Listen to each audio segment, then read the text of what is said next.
Welcome to the first episode of Hearts of Iron, but the viewers choose what I do Season 2. After the fall of the German Empire and the signing of the Versailles Treaty, our nation was born again. After more than a century of partitions, we finally have self-determination. But all is not sunshine and rainbows. In the West, Hitler and his supporters promised to restore German glory. This will surely come at the cost of our territories. In the East, our old enemy, who was so close to capture Warsaw, grows stronger and stronger each day passing by. And in the rural parts of Poland, a peasant strike is looming. If we don't address their issue before the year is over, we could risk unknown levels of civil unrest. Politics in Poland are rapidly changing with the reforms made by our current president, Ignacy Mosicki.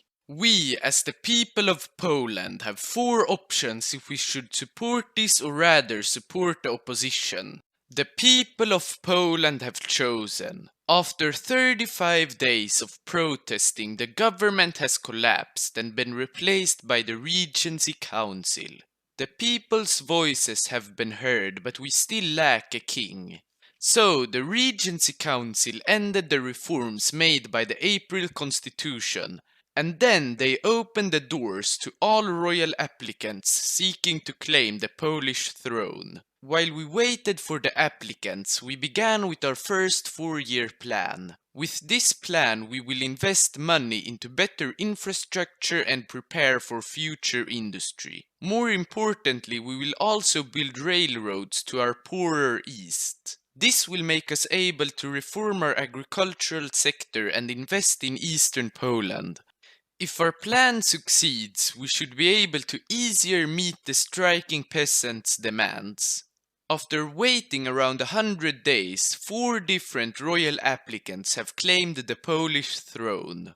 The Regency Council has chosen. Our new king will be Friedrich Christian. His goal is to unite the Commonwealth, but before we can do that, we have to fix our internal struggles. To be able to reform our laws and industry, we restored the royal Sejm. They are loyal servants of the crown and they will help us reform Poland. After that, we filled the railway gaps to the east as we had planned in the 4-year plan. So now we could finally begin reforming our agricultural sector and remove the looming peasants' strike. But our industry is also facing another threat. Our only port to the world has fallen into the hands of the Germans. It is still our territory, but the city is ruled by the NSDAP, and they are refusing to import and export goods that we need for our industry. We have temporarily managed to bypass this embargo by using Lithuanian ports. But this is also not sustainable as it takes more time and they are taxing us a lot. So, as the advisors to the king, we have to choose between 2 options. To build a new port outside of Danzig where the Germans won't be able to embargo us, or to clamp down on the Germans and ban the NSDAP. After a close race, the decision has been taken that we should clamp down on Danzig. So, we sent in a garrison to occupy the city and raided the no-no Germans. It will take time for us to crack them down and fully integrate Danzig.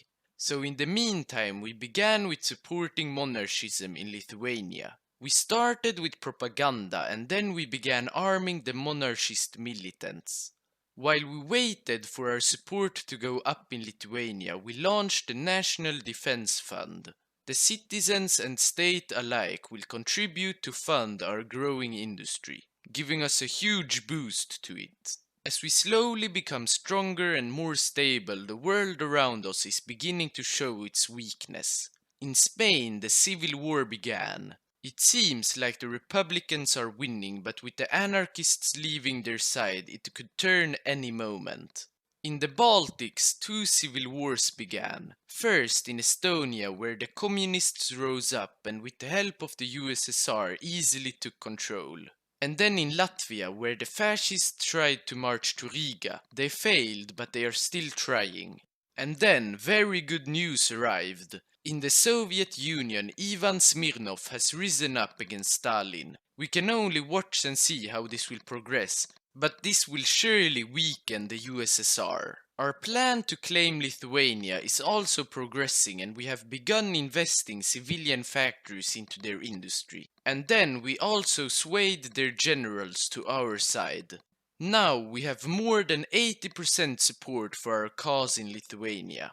So we formed the Royal Guard and claimed their throne. We demanded the resignation of their president. Sadly, he didn't accept. So we released Vilnius and gave it to our supporters and told them to march into Lithuania. Because of the massive surprise element, our supporters managed to encircle and thereafter capture Kaunas. So now we are in a personal union with Lithuania. We will soon start to integrate them. But first, we have to decide our policy towards the rest of the Baltics. After a pretty one-sided debate, it has been chosen that we will invade and integrate Latvia and Estonia. Before we can begin our invasion of Latvia, we first have to restore the Commonwealth. Friedrich Christian was already king over Lithuania, so all we had to do was to merge our ruling body, the same with the Lithuanian. Finally, after 140 years, we are back.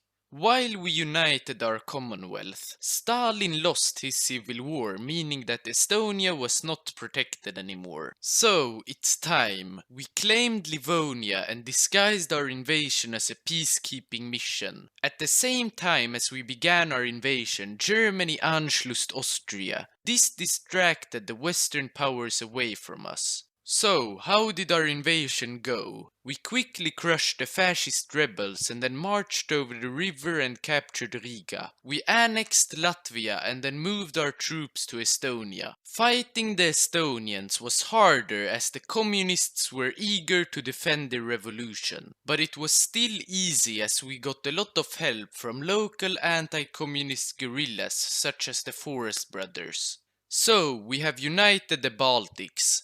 The integration process was almost instant and we haven't met any resistance. But now the hard part begins.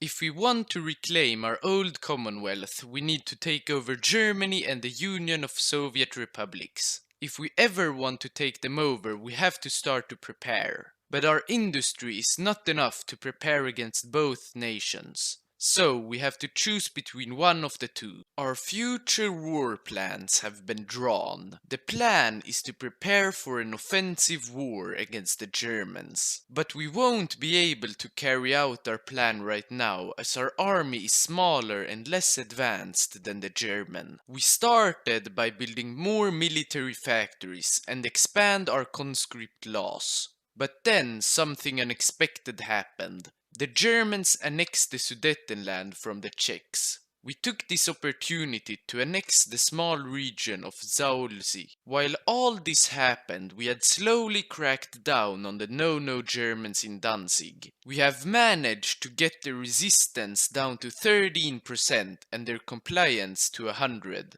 But because we got ports in the Baltics, our politicians have ignored the situation and it will stay like this far into the future.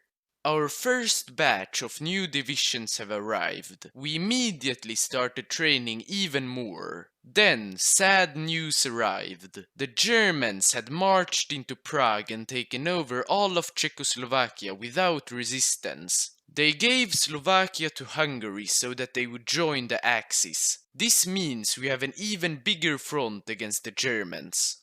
So, to meet this act of aggression, we expanded our conscript laws once again, and then began pumping out even more divisions. With all these new divisions, we have over 700,000 conscripted men. This means we can form a faction if we want.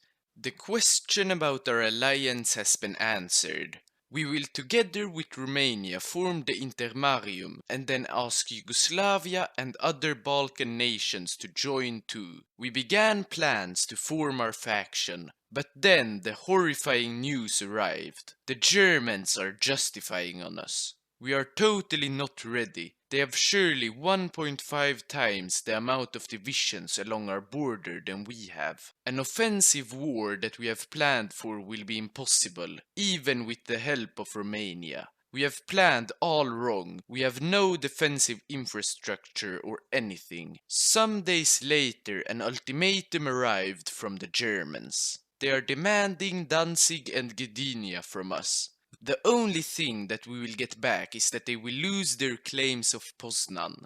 After a long and heated debate between the supporters of peace and the Polish nationalists, the nationalists have come out on top. The decision has been made to not comply with the German ultimatum. After 24 hours of no reply, the Germans declared war on us. All over the front they began their attack. Immediately the British retreated their guarantee, those traitors, but at least Romania joined our faction. We called them into the war immediately to get their help against the Hungarians. The Germans began pushing through our line in eastern Prussia, but their attack was unorganized. This led to big gaps in the front line that we could utilize. Then, for some reason, we received volunteers from the Soviets. This would help us a lot. We have managed to encircle some divisions close to Königsberg, but the Germans have taken 4 tiles in the west. Luckily, our alliance with Romania is helping. They are getting closer and closer to Budapest. Then we received great news from the west. Napoleon has taken the opportunity of a distracted Germany to attack them and help us in the process. Maybe we actually have a chance to win this war, even though no expert thought so. But the Germans are continuing to attack us. So it's time to prepare for a counterattack.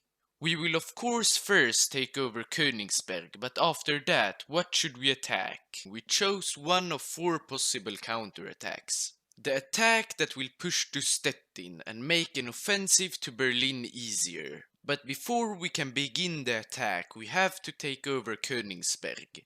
We attacked from the southwest, and after some intense battles we managed to encircle 5 German divisions. Then we received news from our Romanian ally that they had managed to take over Budapest. This meant that the Hungarians surrendered and that the Germans were almost encircled. We tried to utilize this opportunity, but it took too much supply from our offensive in Königsberg, so we stopped. Back to Königsberg, we tried to attack the city but failed. Instead, we encircled another German division. While all this happened, we invited Yugoslavia to our faction, but they declined. They sadly don't want to help us. We encircled the Germans another time and then we captured Memel. With Memel down, we have almost completely encircled Königsberg, and after a long fight, we captured the city. So, now we are totally ready to push into northern Germany. We began our offensive with our most elite divisions. They quickly broke through. The attack was successful and we managed to encircle a large part of the German Northern Army. We have reached Stettin and liberated all the Polish people living there. So, it's time to plan a grand offensive. An offensive to the German capital will cripple their nation. On Christmas Eve, we began our attack. There will be no truce this war. Our plan of a quick breakthrough failed as we had low supply and the Germans were fortified on the other side of the river. But then news spread that the Germans had begun a plan to invade France. They would go around the Maginot Line through the Benelux and Switzerland. It seems like they have gone crazy. This only simplified our offensive. We broke through and advanced towards Berlin, but the Germans knew this was coming and reinforced the city. So, instead we continued towards Rostock and managed to encircle about 4 divisions. Then we tried multiple times to encircle Berlin, but supply was a big problem and the snow halted us down even more. So, instead of trying to encircle the city, we captured the supply hub outside of it to get more supply. While we were fighting, the Italians, Portuguese, and also some South American nations joined the Axis, but this will only prolong their inevitable death. With the supply hub captured, we had at least decent supply and we could renew our offensive. It was successful at the beginning and we almost managed to encircle Berlin. But the Germans had reinforcements coming into the city, so instead of trying to encircle it, we began a frontal assault. After only some days, we captured the city. Finally, we are on the home stretch of this war. The UK has landed in Hamburg, and the French have almost taken over all of Germany west from the Rhineland. We will soon begin a big offensive into the German heartland, but first we have to meet with our allies and discuss how to split Germany. The French will take southwestern Germany, the UK northwestern, and Romania, Hungary and Austria. We will get the German and Czechian puppet. But before we get this, we have to defeat the Germans. The UK has been pushed out of Hamburg, so we launched an attack to the city. The Germans were by now really weak and our elite infantry pushed all the way to the city. We captured it and also encircled 2 divisions, one in Lübeck and the other in Kiel. Then we continued with the maneuver over the Elbe River. We successfully crossed and encircled even more divisions. We have only advanced westwardly, so why not continue all the way to the Netherlands?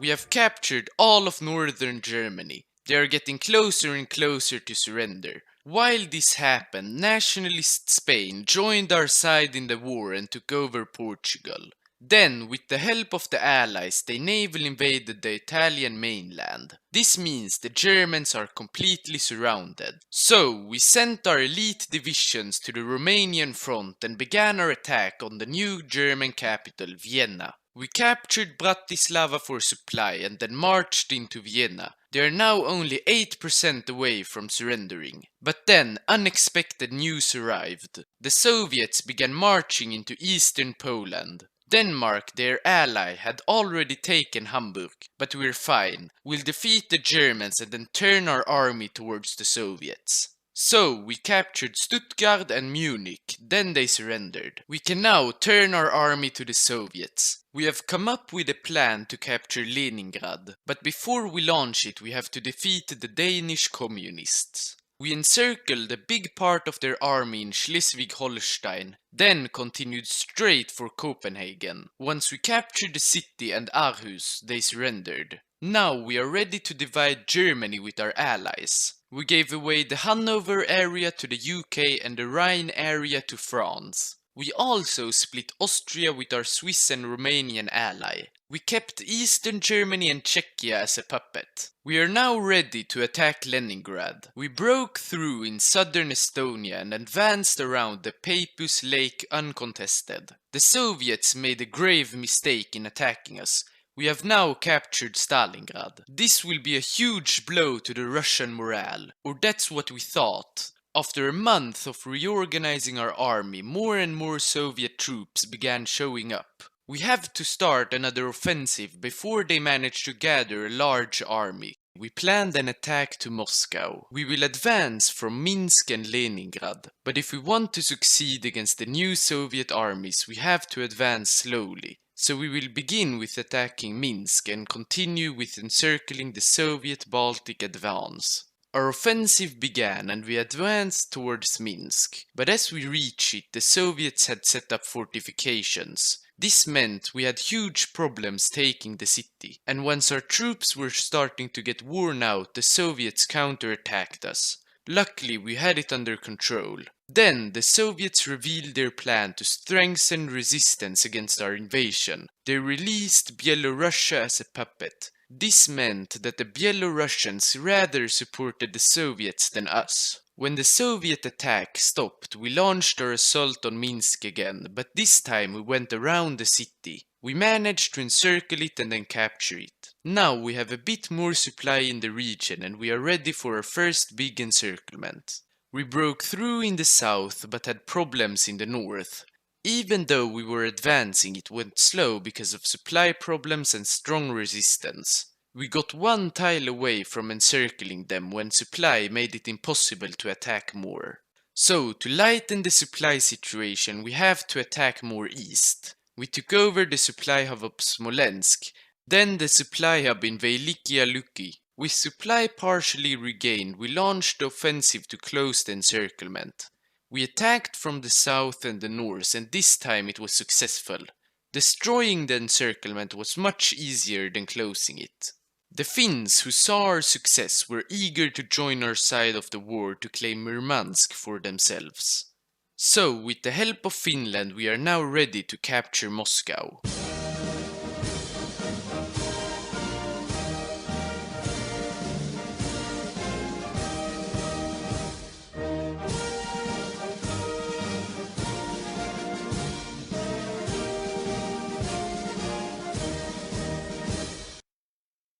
Once we captured Moscow, we began planning how we would divide Russia once they surrendered. We decided to take all of our Commonwealth land and then support the Whites in Russia. But if we want this to happen, we first have to defeat them. So we sent our elite divisions from Moscow down to Ukraine. We will attack Kiev and then continue around Byelorussia towards Moscow. So we attacked and managed to break through and capture Kiev easily. Our offensive to Moscow has broken the Soviet army. From Kiev, we continued as planned and captured Gomel and the important supply hub of Bryansk. Our offensive has followed a single railway, so the front is very prolonged. This has created a massive encirclement opportunity. As we already have established, the Soviet army is collapsing, so it was an easy maneuver to encircle them. After they were completely encircled, we quickly began attacking from all sides. The Byelorussians surrendered and the Soviets followed suit.